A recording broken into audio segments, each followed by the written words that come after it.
Well, welcome everybody. My name is Steve Shapiro, and I'm the coordinator of experiential learning for Bexley City Schools. And I'm thrilled to have you all here. I was just blown away by the response to this invitation. So many were eager to find out and talk about exchange. And I think that that's really, first of all, just a testament to our community and our interest in things global, and also just a recognition that cross-cultural and global learning is a really important part of an education in this time that we live in. So welcome, and I'm glad to have you here. Just a heads up that we are recording the session because there were some folks who were not able to make it because of other commitments. So if that affects your decision to have a camera on or not, or otherwise, it's totally your call. But we will just record the session, and we're committed to running this for no more than an hour. So we'll definitely be out of here by 8:30. But I want to introduce myself first. As I mentioned, my name is Steve Shapiro. I'm the coordinator of experiential learning for the district. And what that means is that my job is to help provide and support opportunities for experiential learning, sort of both within and beyond the classroom. And one of the most profound, I think, cross-cultural learning experiences and experiential learning experiences that's available to people is the idea of international exchange. And I was really fortunate because I was touched by international exchange at a really young age. And it wasn't my exchange, it was actually my teacher.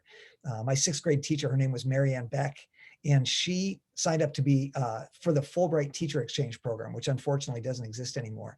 And she was selected, and she was paired with a teacher from Auckland, New Zealand.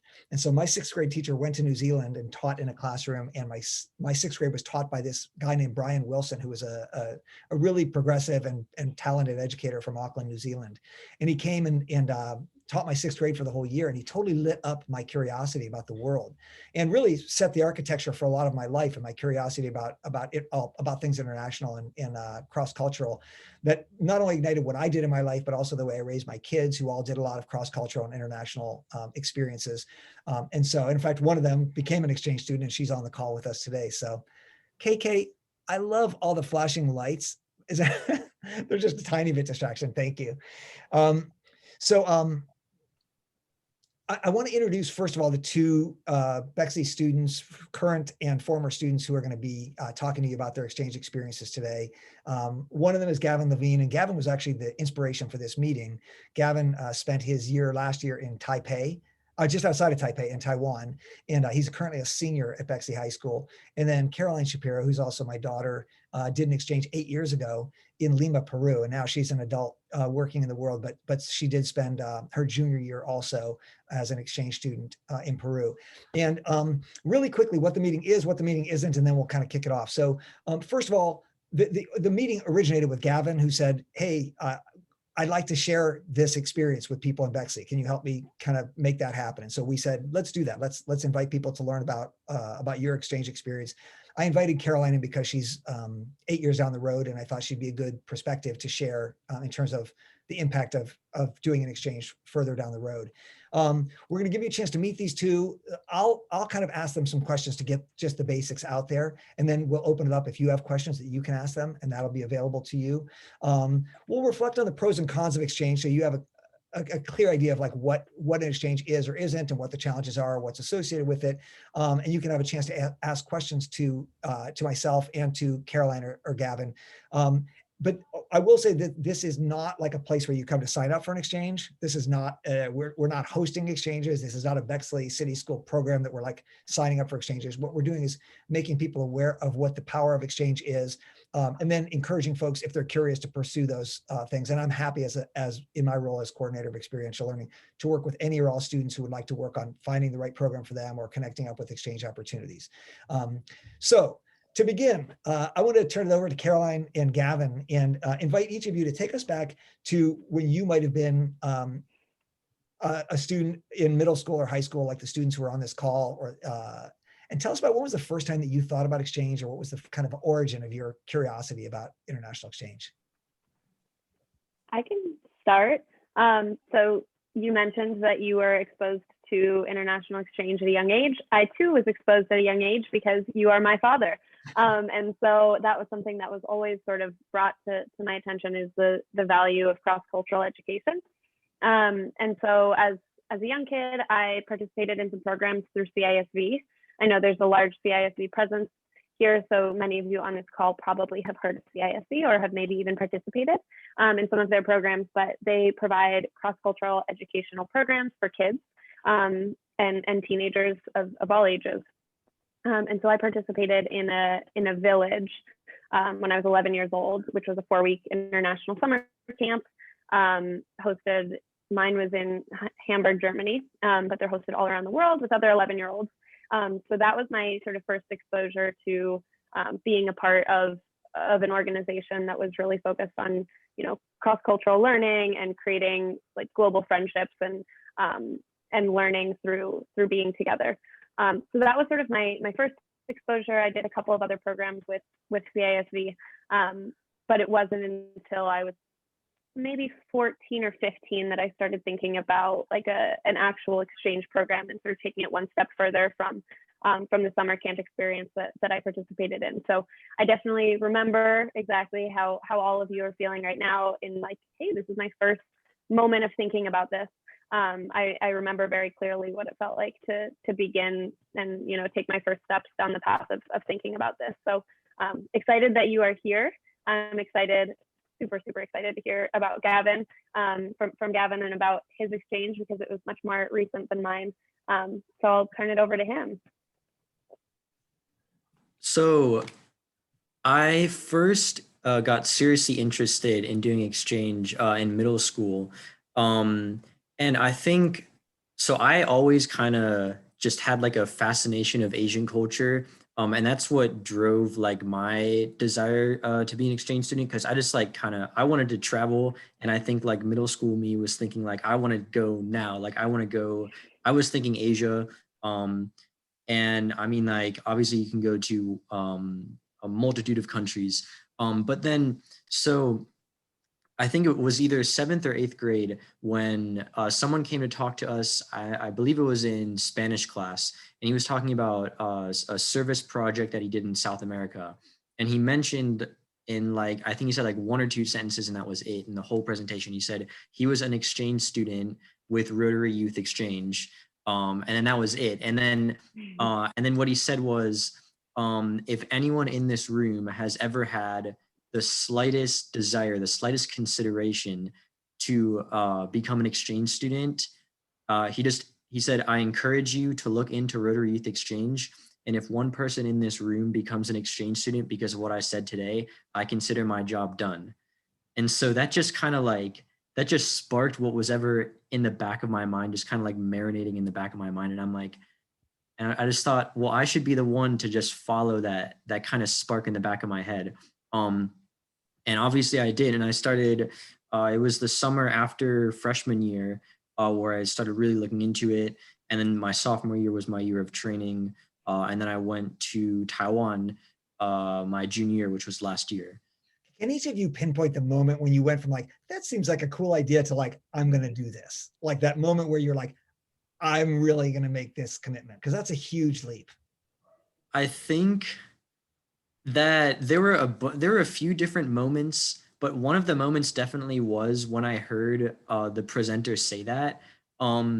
Because like before that was always just something in the back of my head. Like I was thinking, oh, it would be cool to be an exchange student, but I don't think I can really do it. Or like, oh, that's just kind of far off in the future. Or like maybe like, oh, that's just not something that's available to me.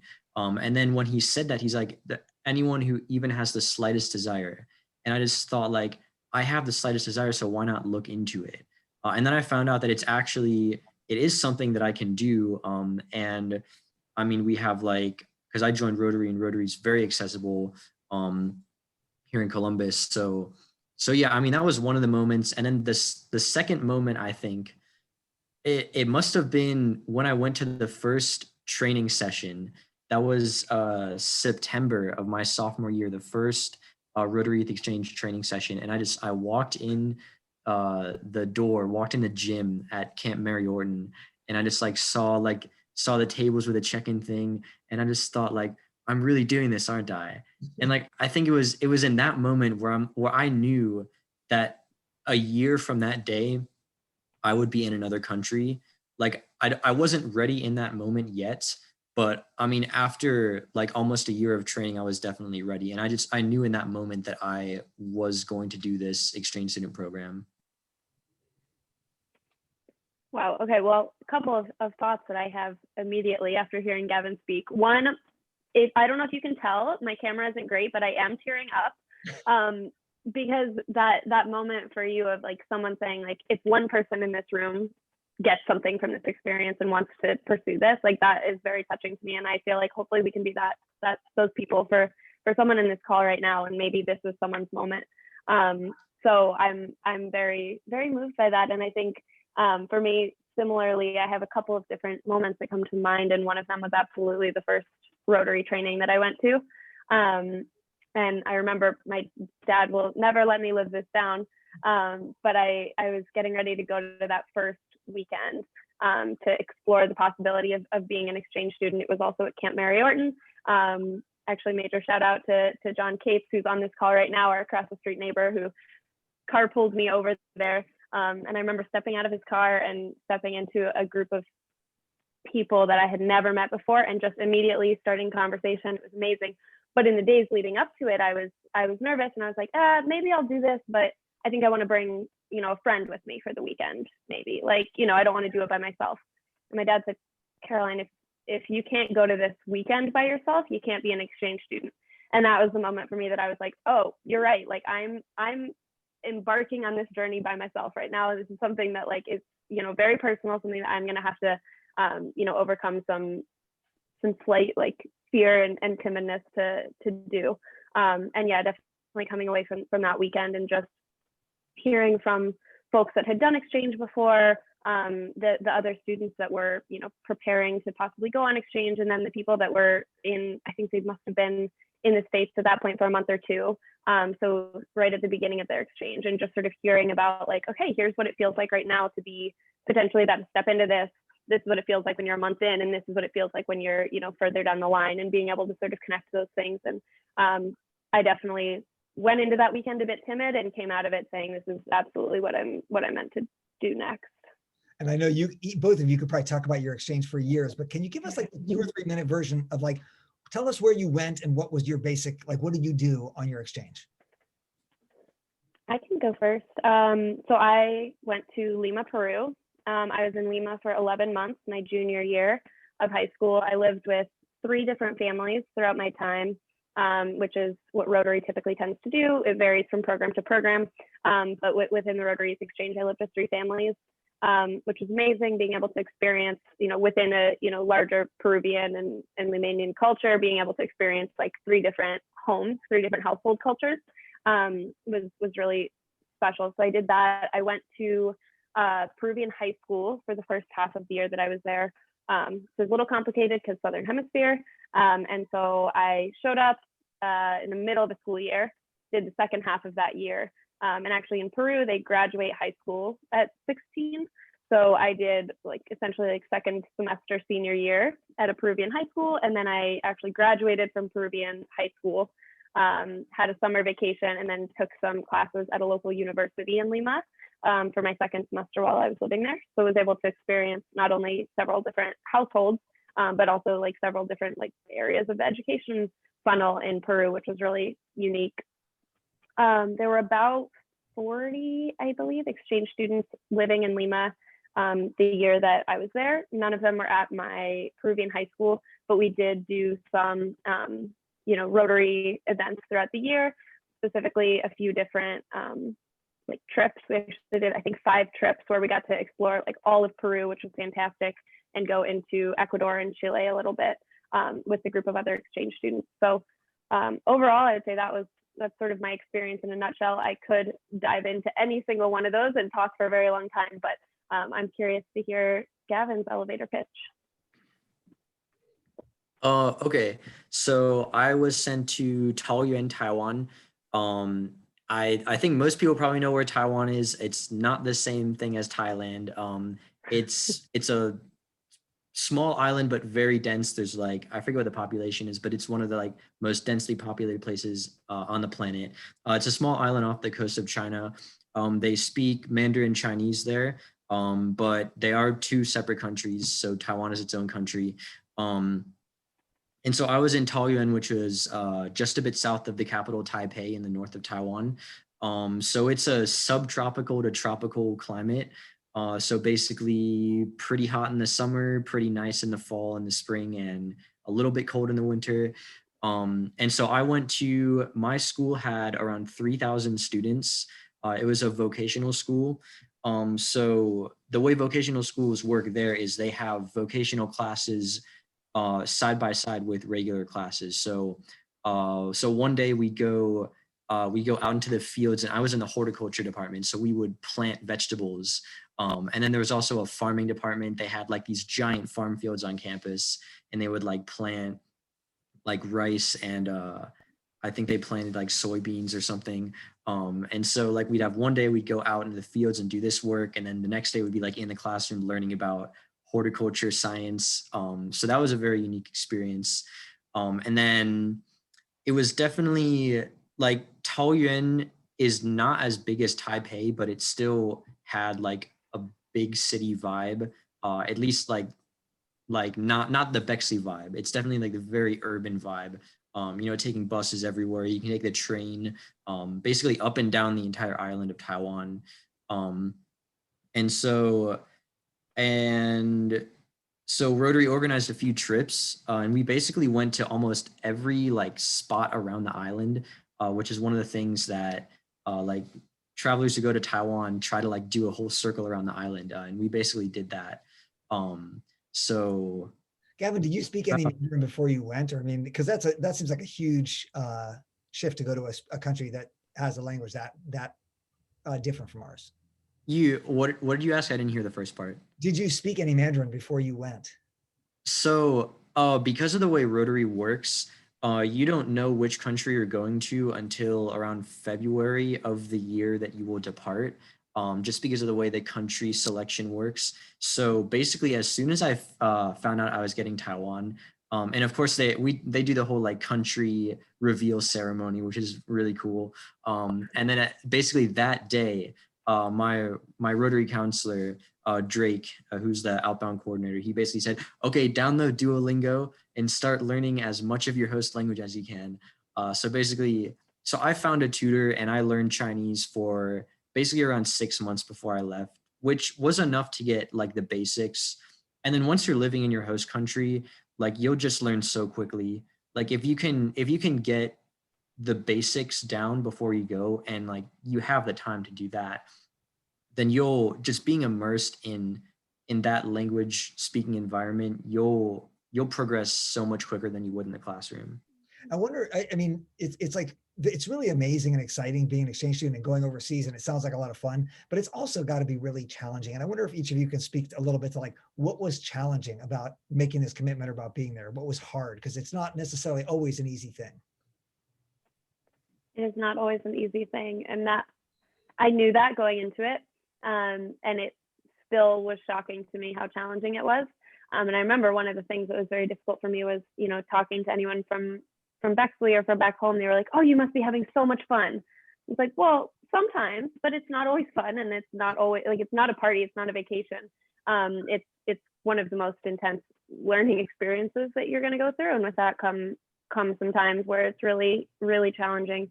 I think language is a massive challenging point. I can't even imagine having to learn Mandarin in like an entirely new alphabet. I was in Peru where they speak Spanish, and I'd been taking Spanish since I think actually they start in elementary school. So I've been taking like, you know, basic Spanish for a while. And I was like, okay, I have some grasp on like basic Spanish. Like I'm, you know, one of the top Spanish students in my class. I should be fine.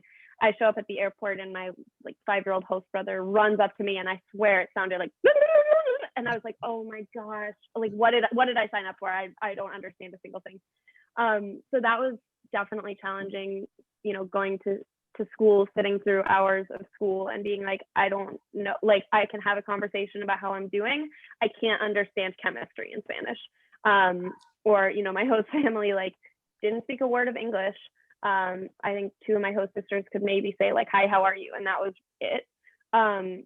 So living in a place where I couldn't understand people and where people couldn't understand me, like I've communication and human connection is sort of like what life is all about. So having to figure out a way outside of language to connect with people was very, very challenging for me. And then I remember too being a few months in and feeling like, you know, growing up in Bexley, I had a really, really close community around me all the time. I have my family and friends who have been my friends since I was born. And reaching a point a couple months in Lima and being like, I love these people that I'm surrounded with, but there's no one here that has known me for longer than 2 months. And that was a really unique experience coming from a community like Bexley, where, you know, I've gone to school with my classmates since kindergarten. And just feeling like, you know, I have to work hard to connect with people in a way that I don't at home, both because they don't know me and I don't know them, and because we come from a completely different background, completely different cultures, and don't speak the same language. So my greatest challenge, I would say, is also language. And I would say that's mostly because I made it a challenge. Like I challenged myself with the language because like one of my big goals with exchange was to become fluent in Mandarin Chinese. So I mean, there are some exchanges where you can hang out with other exchange students for a a good period of time. Obviously, you're going to be in your host school and you should make an effort to learn your host language. But there are some exchange students who will just hang out with other exchange students, usually speaking English because that's the common language. And that's fine. But I wanted to like really have an authentic experience in Taiwan. So I basically made my own challenge of just like really after the first few months it was not speaking English at all. And that was something Drake, my counselor, told me to do. After the first few months, he said, okay, just like completely remove English, just don't speak English. And that's how you really get fluent. And I did that. And I think the reward of that was definitely worth it because I ended up being like the best student when it comes to language learning in my district, like out of all the other exchange students, just because I challenged myself with learning the language and kind of just not using English as my, I guess, crutches. And I'd say honestly the other challenge was going home. So like a lot of exchange students feel homesick, but I think a surprising amount don't. And I was one of those. Just because I think it depends on what your mindset is. Like if you go in with an open mind, then I guess it's because homesickness is caused by culture shock. It's caused by you not feeling like you fit into your host country. So if you go in with an open mind, just ready to accept the customs of your host country and your life in your host country, then you won't get homesick, because you'll be at home in your host country. And that's really how I felt in the last few months when I was very conversational, not completely fluent in Mandarin, but almost fluent in Mandarin, and just really felt like I had a place in Taiwan. And then it's kind of like, oh, exchange is always this finite thing. It's always going to be 9 to 11 months if you do the full school year exchange. And it's kind of like just as you are kind of like feeling as much of a place in your host country as you did in the US, it's time to go home. So I mean, I think that was my greatest challenge, was going home. But I mean, obviously, you learn so much from that experience. I think one of the most unexpected changes that I got out of this was just being okay with change, just being okay with your life not always being the same way, or being okay with, I guess, the people you see, the routines you have, just being okay with that changing, because it will change over the course of your life. So yeah, I kind of tied that into one of the other questions, but yeah. So let's talk about benefits. Like, what was the benefit? Like, you did this, how do you think you grew, changed, or how do you think it made you into a better person? Gavin, why don't you go first, and then Caroline, you can talk maybe with the benefit of hindsight of 7 years behind you. Okay, so I mean, obviously there was the most unexpected change was being okay with change. And I mean, that was definitely like the last few months and then coming home. Just kind of, I guess I already explained that, just being being okay with my surroundings, the people I'm with, just like friendships coming and going, and being happy that we had what we had, but also moving on. Which is something that my counselor told me towards the end of my exchange, which I think is very relevant, honestly, for me coming back as a senior, because after I graduate, I'll yet again be moving on to a different part of my life, which would be college, and more things will change. And I think going on exchange definitely prepared me for just these big changes in life. Like, it's not like I'm always going to live in Bexley with the same people around me, like it may seem to me when I'm a freshman or something. Um, so, and then I'd say the other benefits, definitely self-confidence and self-comfortableness.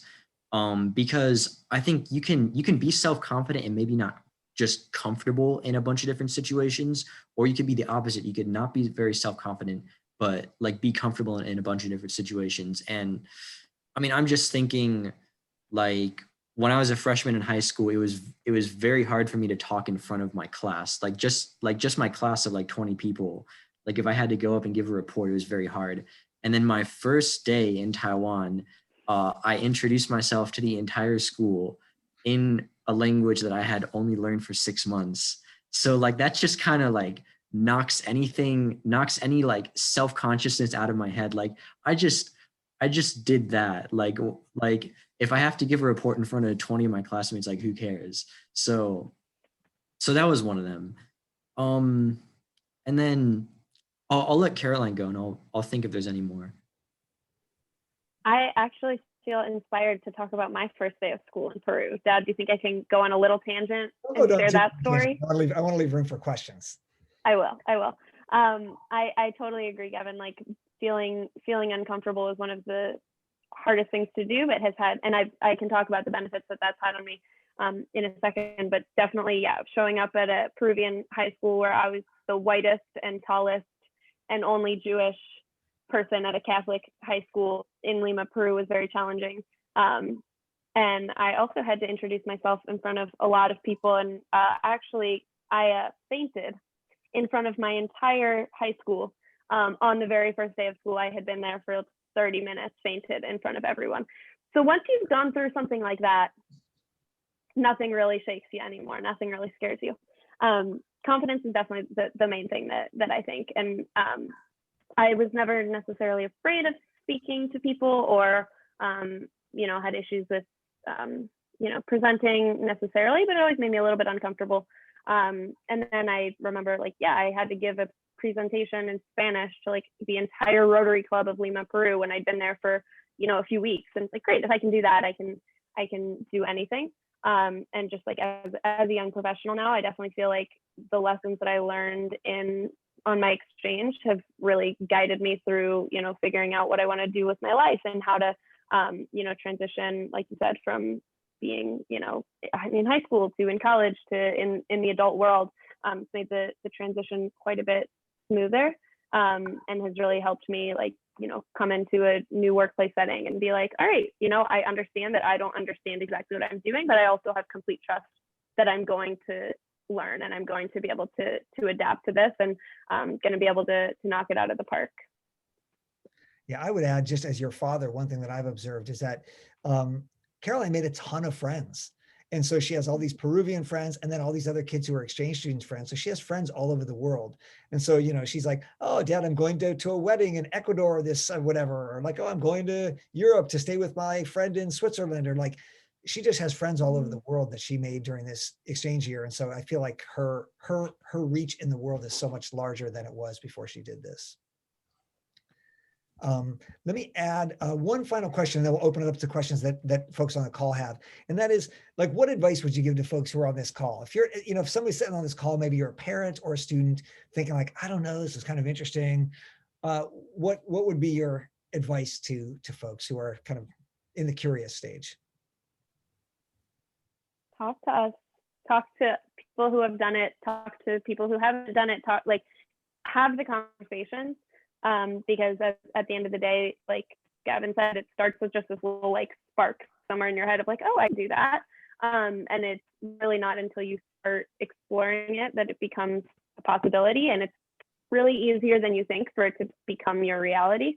So don't shy away from that tiny little voice. It's like, oh, that could be me, because it really can be. Yeah, I'd say I 100% agree with that. And I think what made it kind of just unfathomable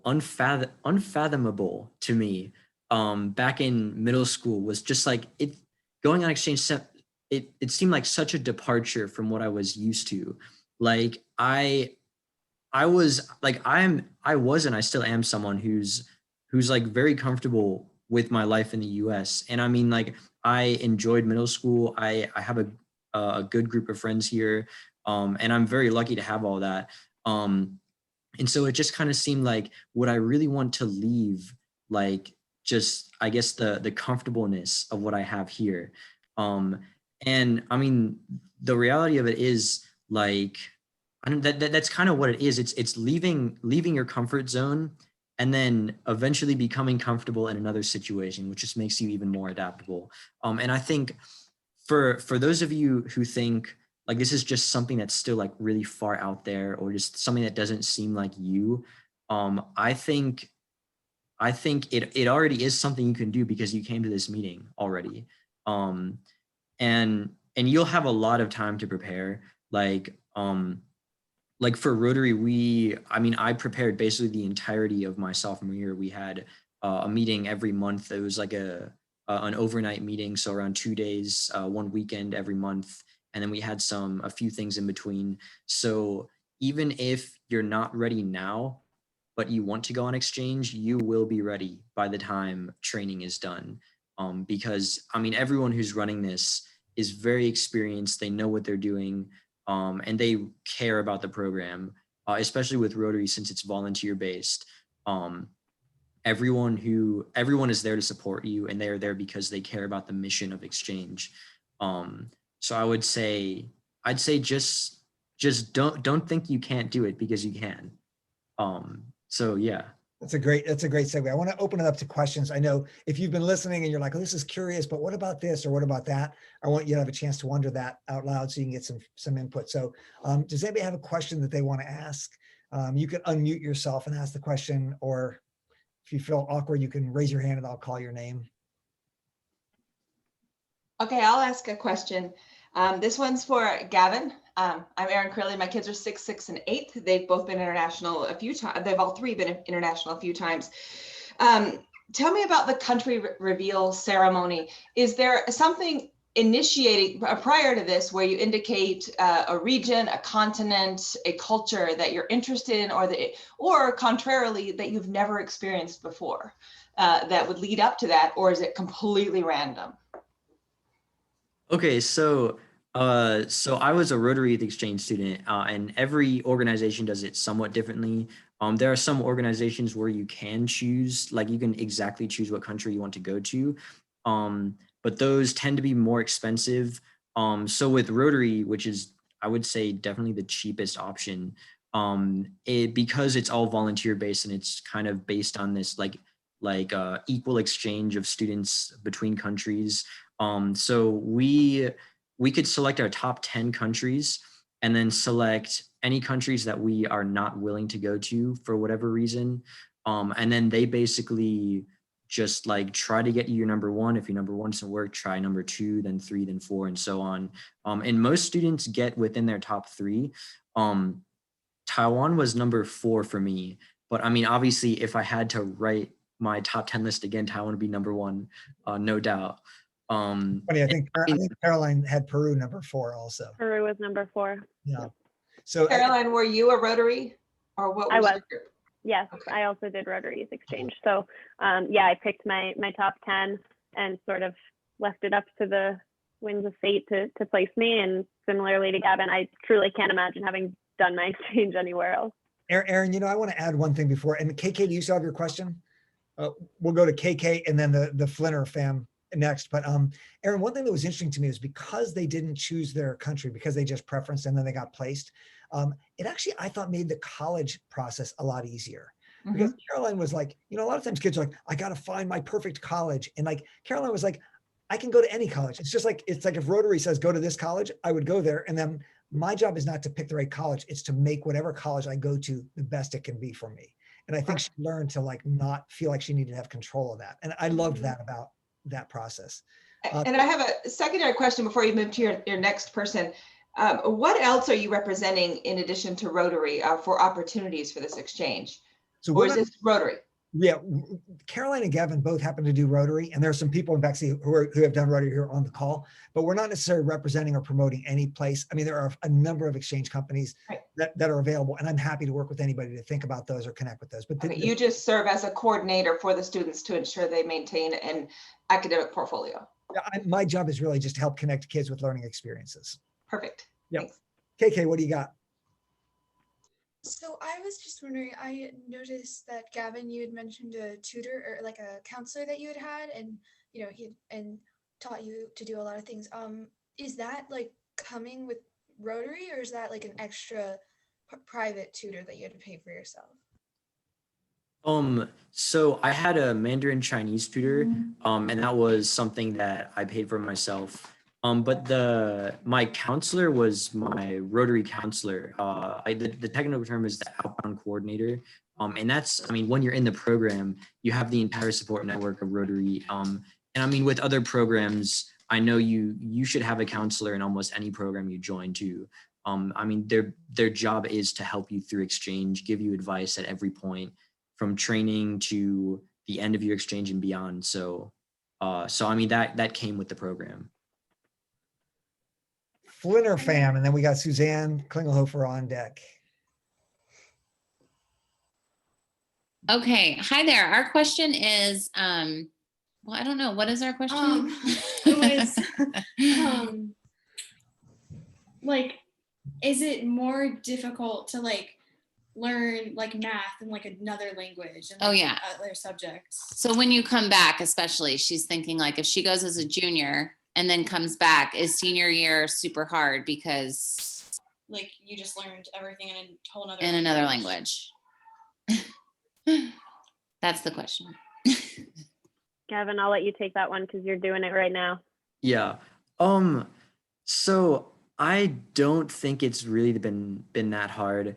To be honest, I did not really learn much in my host school in terms of like academics. Of course, I learned a lot, but I didn't like when I first got there, like my first, few months, I'm not understanding anything, so I can't really learn science or math. But I think coming back, there was not too big of a difference. I mean, unless you come back really late, and I came back mid-July, which is like still pretty late, you have like at least half the summer to get back into the swing of things. And I mean, one of the things I realized was when I came back here, I'm like this has always been a part of me. Like it's not like going away for a year, even though it may seem like a long time. It's not like you forget everything about what you just lived for 15, 16 years of your life or something. So it wasn't too big of an adjustment when I came back. Yeah, and I would also kind of add into that. I think it's really, I think a lot of times we think like, I can't get off this train. If I get off the train, I'll never be able to get back on. And I think that there's just a host of exchange experiences that show that doesn't really happen. I mean, you can jump back on, and that's not hard. I think also probably junior year is kind of a sweet spot for exchange. I think a lot of people do junior year as a sweet spot, like that fits right in, and come back for senior year and apply to colleges and stuff. I've also had a number of students who have done exchange as a gap year, especially if you're on the younger side. If you're on the older side, if your birthday is, so you're like going to turn 19 in your gap year, or if you're 19 to start the gap year, sometimes it's hard in terms of placement. But a lot of people have done a gap year as an exchange student, and then you've already graduated high school, you do that, and then you come back and go on to college or whatever you're doing. So Suzanne, what do you wonder? Well, I might have missed this. I missed the first 5 minutes. I was on another Zoom, but my child that would be the next one ready to do something like this is in 7th grade. So like, I'm not sure he has the interest yet, but I guess how do you fuel that? Or just like, are there things that you can do earlier than 9th grade to just introduce him to that? Besides what we already do? He is doing CISV, but I'm just wondering if there's something through Rotary or another program where he would meet other kids possibly interested in the same. I'll throw a quick Suzanne, I know one. you have your hands full with, you know, some kids and a couple of dogs in the house, but if you ever have an extra room, hosting an exchange student is a really amazing opportunity that families can participate in. I know my family hosted a couple of exchange students while I was on mine. But I think my younger brother had a really, really special experience, like seeing other cultures, you know, through those walls being in our home. So that's like something that you can get into with Rotary or with other organizations as well, is to host. And that, I mean, I have to imagine that seeing an exchange student and watching that happen is going to kind of fuel a fire for you. But I would love to hear what you have to say, Dad, because you're the one that kind of fueled the fire in me. So I was going to say exactly what you said. And I think also, I think, you know, Columbus is a really global city. And there's, you know, it's funny because I always have students say, oh, I'd love to travel overseas. I'm like, you could go to the Saraga market on Morris Road and you're going to feel like you're overseas. You know, you can go to African Paradise Restaurant on Morris. I mean, there's so many places in our city that are so international. And I think sort of exposing your kids to those kind of experiences, or for you young people, checking it out, going to interesting restaurants, going to interesting markets, connecting with international organizations in town, just starts to get you out of, I think, Bexley, there's kind of two sides of the Bexley experience. Like Gavin referred to, like the safety, the kind of like comfortability, the like security of Bexley, which is lovely and it's beautiful. I love that my kids had that. But there's also the insularity of Bexley, which is like everything is so contained and you feel like you're just locked in this small space. So I think the more things we can do to get out of that space, we can enjoy the comfort and the comfort and security of Bexley, but not get trapped in the insularity of it. I think that's probably the challenge, a parenting challenge. KK, you got another one? Oh, you know it. So I was wondering if either of you were in like any relationships while you went into your, like, was that tough? Because I know people are always like whining about long distance. So I was wondering if like that was real, or was it actually like pretty easy, or even if maybe did your partner like go along with you on the thing? I ended a relationship actually before I went on my exchange, which was obviously a sad thing to do. But as a high school student, I don't know, I found that there was a lot of value in self-exploration and spending a year, you know, not constantly tied to home, which is a really, really difficult thing to do. To say, you know, I have a partner at home, or I have friends and family that I love at home, but right now what's important to me is being where I am in this other culture, in this other country, and not, you know, constantly being, you know, thinking about what's happening at home. Gavin, I don't know what your experience is like. So I did not have a relationship going into exchange, but I would say it is doable. I mean, I think if you want to keep up a long distance relationship, if both sides are willing and want to do it, then it is doable. The one thing I would caution with that though is you don't want to just constantly be, you don't want your mind to constantly be back in the US. So, I mean, that would be something you would need to figure out personally and also with your partner if you're going into exchange, keeping up a relationship. And then on the flip side, I don't know if this is what you're asking, but like having relationships on exchange, like if you get into a relationship with someone on your exchange, I mean, that's also very doable. And I think there are so many people that are still in relationships, like, I don't know, boyfriend or girlfriend or whatever, that they met on exchange, and they kept those after exchange, because as long as the two sides want to do it and they're willing, then I think there is a way. But I mean, yeah, I definitely caution if you're going into exchange with a relationship, just how you're going to balance that. Not saying it's like not possible, but it's just something that you need to figure out beforehand. Are there other questions? Anybody else wanted to ask anything that you got? Either unmute or raise a hand or just jump in.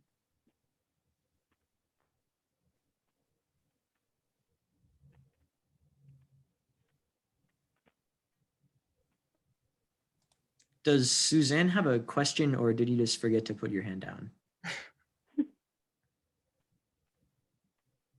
Maybe there's Hand only went down. lingering hand. Okay.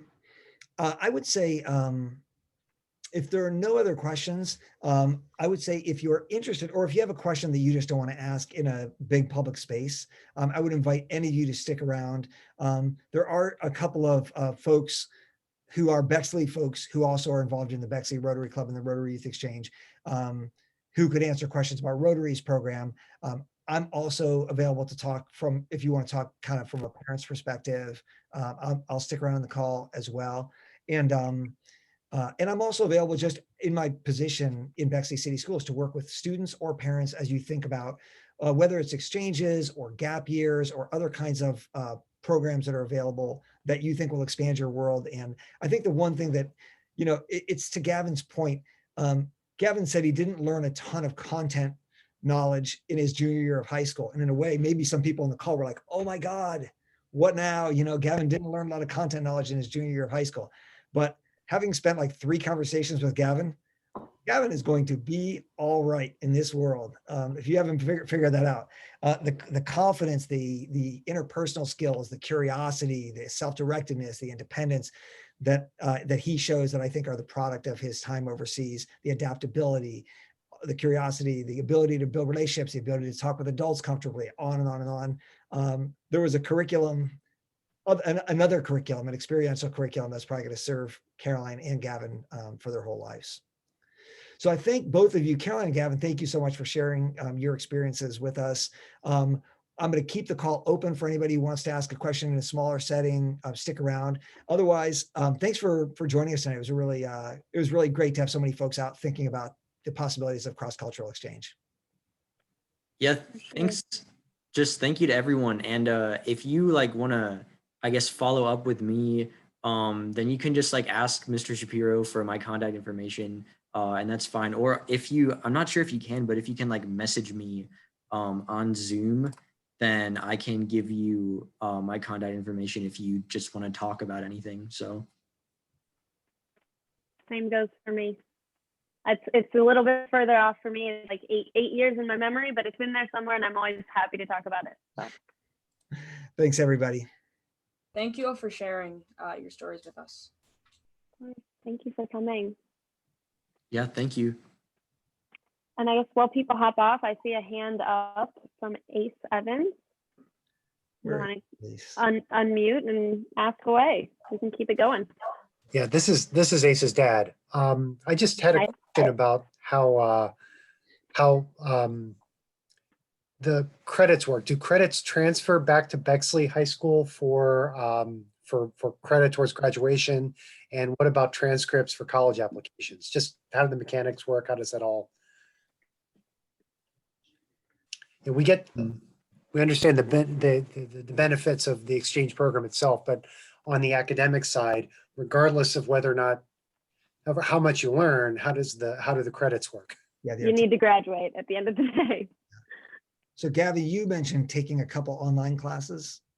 Yes. So I took some online classes through College Credit Plus. And there are many ways to do online classes. You can take them over the summer. You can take them during the school year. Basically what I had to do is, because I was in advanced science and math, I was already 1 credit ahead on science and math. So what I needed to do was get 1 more English credit somehow. And then the only other thing that I did was take 1 more language credit so I could get the 3 credits for an honors diploma. Oh, and I took government, but I could have taken government this year. I just didn't want to, because I didn't want to be a senior in a class of juniors, which would be fine. I like the junior class. But so, I mean, it's very flexible. Just with my conversations with the school counselors, they're very willing to work with you on this. And they would have given me some credits from the classes I took on exchange, or sometimes you can frame it as an independent study and then get maybe a language credit or some kind of social studies credit from just the experience of exchange itself.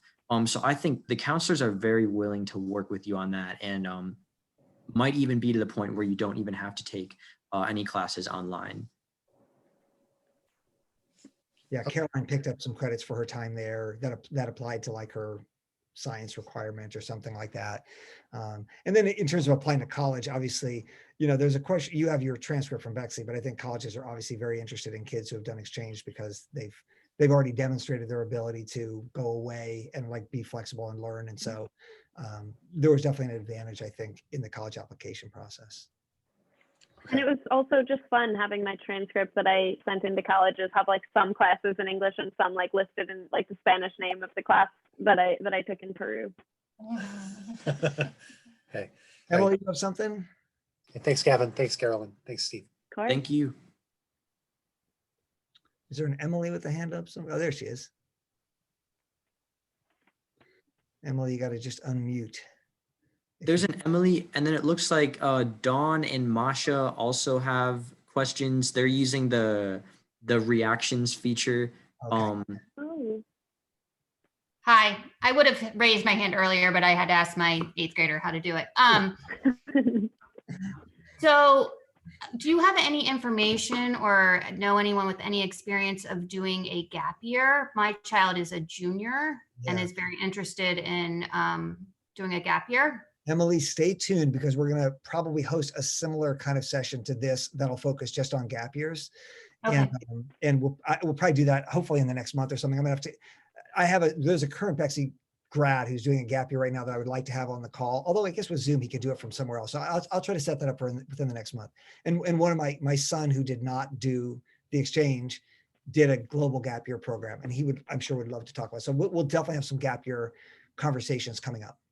Great, thanks. And one thing I'll add, the deadline to apply to go on exchange next year is actually not until December 1st is when applications are in, and interviews are in November.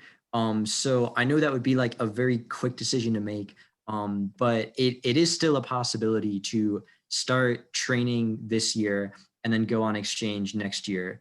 I mean, obviously you'd have to like figure out how to schedule things like, do you want to graduate early? Do you want to come back and graduate somehow? But I mean, I just want to throw that out there that the Rotary District, I don't know about other programs, but the Rotary District is still accepting applicants right now. Dawn, did you have a question? That's actually, you sort of touched on exactly what I was going to ask, Gavin.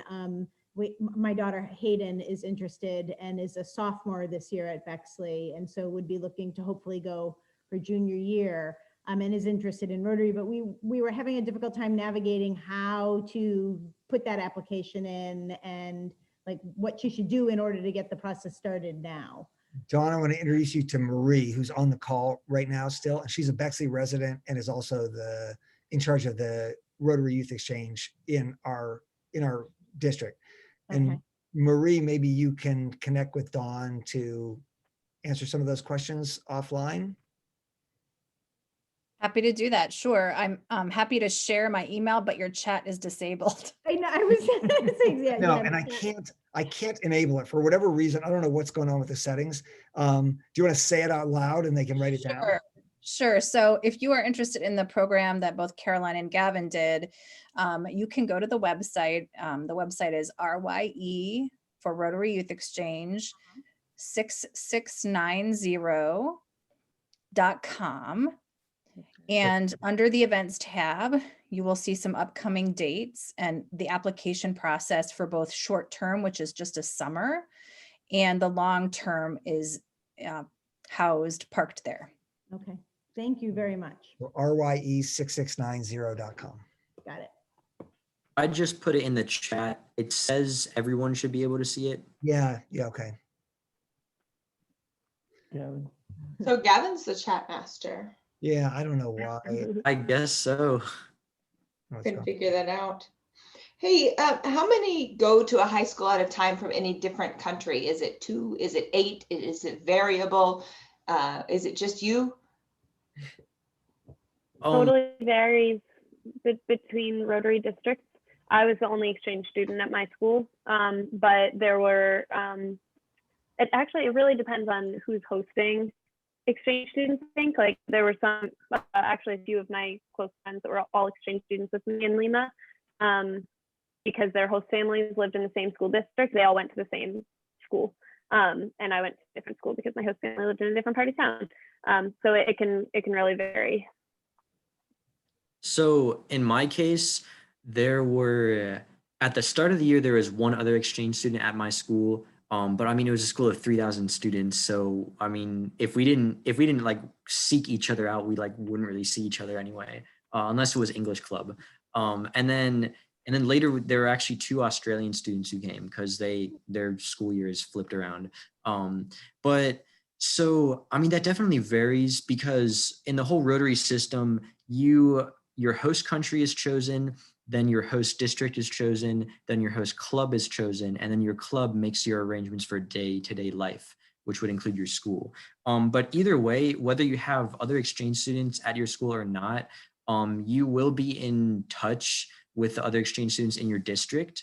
They just might go to different schools. So I mean, so you definitely have that support group of other exchange students, even if they're not in your school with you. And I mean, there are benefits to that and also drawbacks.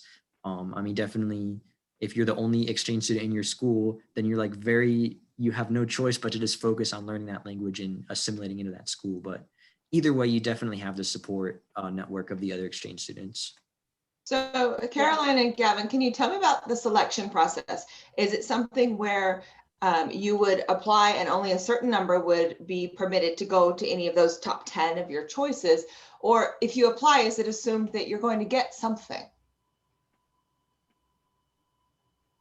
Gavin did it more recently than I did. So that question may be a specific Rotary question because other programs there may be like, if you apply and there's a but I would guess whatever the program is, you apply and there's a certain vetting process to make sure that they feel comfortable with your fitness to do an exchange. Sure. And then whatever the financial agreements and commitments are made. And then, so I think, so I don't think we need necessarily a Rotary specific answer other than to say, because different programs are going to be different. Okay, that's good. So my next question may apply also maybe to the Klingelhoffers and the Murrays. Is there some sort of process where you can indicate we want our 1 or 2 or 3 students that are all from the same family to be not necessarily within the same school, but within a certain hour vicinity so they could see each other once or twice or 3 times throughout the year? Probably through Rotary, probably not, because they would all apply and just get placed. I mean, through another program, it may be that they could all apply and say we're committed to the same. And so I think that would probably be program specific also. Okay. iPhone 2. Who's iPhone 2 with their hand up? Hello, that would be me. Hi, my name is Akisa Fukuzawa, and I'm a mother of a 9th grader, and I'm interested in the pros and cons of going to the overseas schools in gap year versus still in high school for more like technical reasons. So Mr. Shapiro, can you tell us, or the other? When you say technical reasons, are you thinking about like in terms of the college application process or in terms of the credit articulation? Like what do you mean by technical? I think, I guess my son is, because of this COVID situation, that he took more class with CCP, and then he might be able to graduate sooner than the scheduled year. And with that time frame that he has extra time, he should be graduate and then early and then become a gap year to go overseas, versus he still remain as a Bexley High School student, but not really need to worry about the credit hours, but still belongs to the high school, Bexley High School. Would that be, there's some benefit to that, or that's kind of that's an interesting question. I think, if you look at graduating early and then doing it as a gap year, so it'd almost be like your senior year, but you're no longer worrying about credit articulation, or you already have earned your credits, earned your diploma. I don't think that there's a huge pro or con difference. I mean, I think, in terms of the college application process, like like my son who did a global gap year, he applied to college when he was a senior in high school. He got accepted. Then he deferred and did his gap year, but he had to be able Hey, to, Steve, he deferred his, yeah, go ahead, John. Steve, this is John Cates. I'm with Rotary and just wanted to chime in here a little bit. At least with the Rotary program, there are some of our counterparts overseas that will not accept a student that has graduated. So depending upon what country you want to go to, that might be something you check into before you actually have him graduate, because it might be more advantageous for him to stay a Bexley High School student and then go on exchange, even though he could graduate. So that's something to think about, because we have quite a few countries that say if you're not a student, you can't participate in the program. So something to think about there. And that's country specific. So right, it might affect which particular country you want to go to. Exactly. Okay, well, that's a good things to think about it. So then you have to be on your own, basically doing a separate independent application to foreign college or some sort, or foreign. Well, you cannot be a student, isn't it? Because you're graduated, right? So Yeah, so I think it's Okay. if certain countries say you have to be enrolled in high school still to go, high school to it'd be do. advantageous to not graduate early for that purpose. Yeah. Okay. Well, lastly, just one last question that in my case, in my son's case, we're interested in a specific country. So the lottery would not be the best choice for him because I'm Japanese and my son is half Japanese. So I want him to learn Japanese school and language. So if you have any recommendation, if you have country specific, in my case it's Japan, any kind of a pipeline that you have already exist. If any of the folks on the call have expertise, I do not have expertise in a lot of other programs, but I would be happy to work with you to look at them and vet programs. Does anybody, any of the folks who are like with Rotary know of other programs that are, you can choose a country specific? Typically, that's not how they work. I know the State Department has some good programs that go to countries that typically Rotary and some other groups will not exchange with for a more diverse selection. However, the idea is to not send you where you have family on purpose so that you're learning a new culture in our program. So we wouldn't send you with a group of other students to the same area. We're purposefully mixing, and we wouldn't send you and have you stay with grandma or something like that in another country. Right. So whether we could look and find a program that would say you can specifically choose your country and commit, or some other option, but that would be something to look at specific to Japan. Yeah. Okay. Well, thank you so much. Well, yeah, in my case, I want to specifically send my son to Japan, so that wouldn't be work. But well, okay. Thank you so much. I'll follow up with you, Mr. Shapiro. Thank you. Thank you. Thank you. Thank you. Sir Dawn, you have something else? Yeah, so Maria, I don't know if you're going to be able to answer this question, because I actually am actively involved in CISV and know that we can't answer any questions about travel programs in 2021 right now. But I guess, how is Rotary dealing with this wonderful pandemic that we're in the middle of, in thinking about if Hayden becomes involved and starts to train, and obviously for some reason can't travel next year in her junior year, that wouldn't preclude her from potentially traveling the following year, correct? If That's correct. So I'll give you an example from this year. We had a slate of students, both short-term in the summer and long-term, that were slated to go out. John can talk about what options we had for our short terms this summer as an alternative.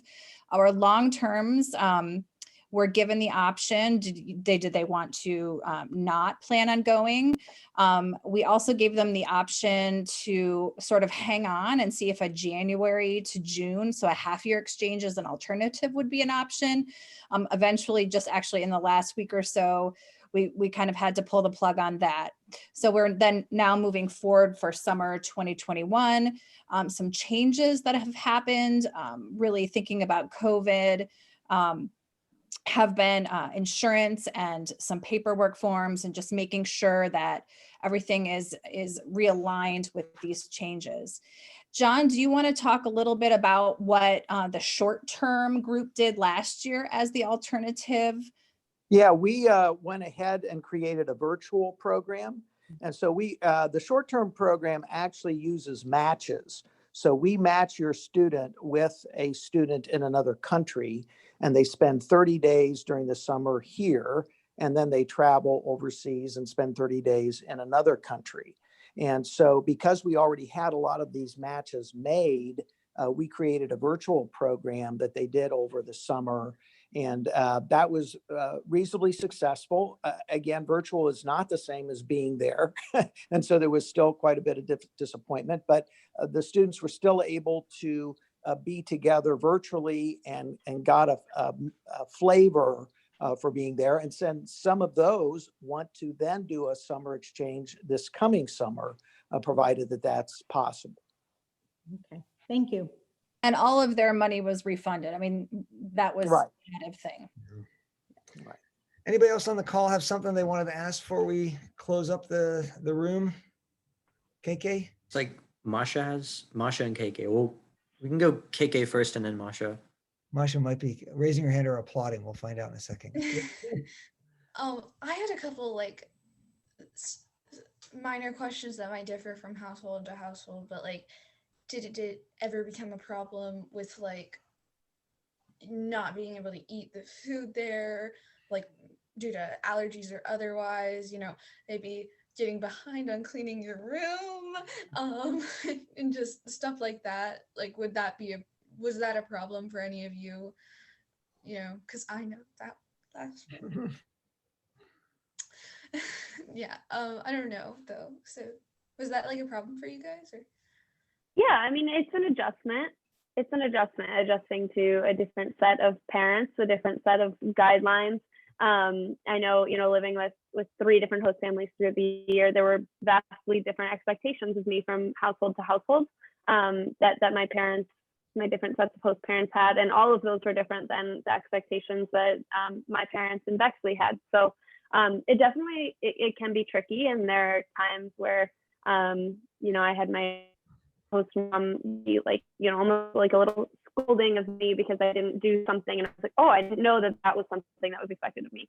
Like keeping your room like I made my bed every day in Peru because that's what my host parents wanted me to do. I've never made my bed at my parents' house in Bexley. So there's always going to be those things. When it comes to food, usually host families are willing to like help you out if you have allergies, if you have like really like concrete restrictions.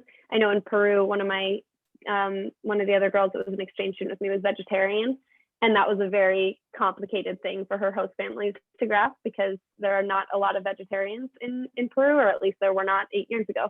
And so it'd be a constant conversation like, okay, well, can you eat tomatoes? Okay, can you eat chicken? Like it was like there was so there were some difficulties in understanding like what she could and couldn't eat. So those are like challenges that you face, but it's nothing that nothing to be afraid of or to stop you from wanting to experience it. Masha, do you have something? And I'll add one thing to that. I mean, so I guess problems of like adjusting to your host and like you said, cleaning your room or maybe adjusting to the kinds of things that you're eating would mostly be like stuff between you and your host family. And I think as long like your host family wants you to have a good exchange. And so like as long as you're willing to work with them, they're willing to work with you. So I mean, I guess as long as you're like, transparent, respectful to them about all that, they'll help you out to the best of their ability. Yeah, that's one of the interesting things about being in an exchange is like learning to live as part of another family. It's really interesting. Masha, did you have something, or was that an applause you were doing before? Yes, I had just 2 questions. Okay. So, I was wondering if there's like any like English exchange options, like to go to an English speaking country, like maybe Australia, New Zealand, or like England or something like that? Yeah, definitely.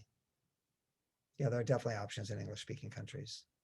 And then my second question was, I'm a freshman, so I was wondering if there's like any options to go like sophomore year, or if you need more training, like to go your junior or senior year.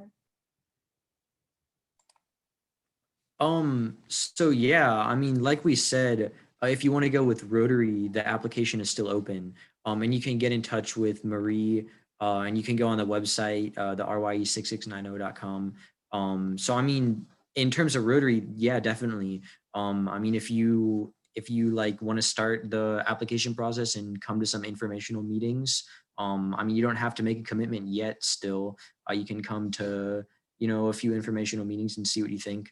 And then, I mean, there may be programs that have like an age require, you have to be turning 15 or you have to be 16 by or during your exchange or something like that. So you'd have to look program by program to make sure that you met the age requirements.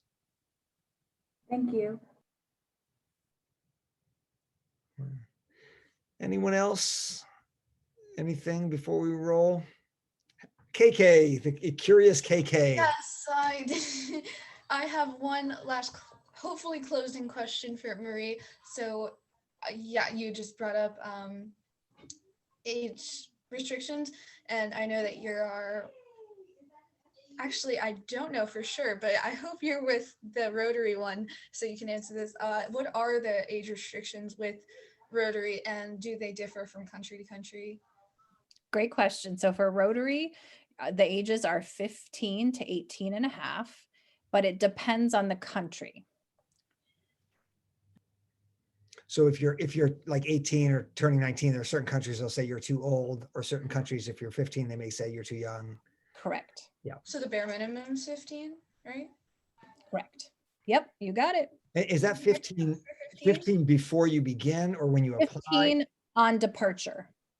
Okay, so that would be, you'd have to turn 15 before July of the Correct. year. Correct. So just as an example, I did a gap year. And I was able to do that because I turned 18 like 3 days after departure to my country. Yeah. So did you do you think I could pass for a 15-year-old or do they like check your birth certificate? You want to fudge your age? Is that what you're asking? I think they'll check your birth date. Oh, okay. Well, you might Your have time will come, KK. Your time will come. All right, y'all. Anybody else before we close it up? Thanks for being on the call. It's really Caroline and Gavin, thank you for sharing your experiences with everybody. it looks like, does anyone have something? I saw you unmute.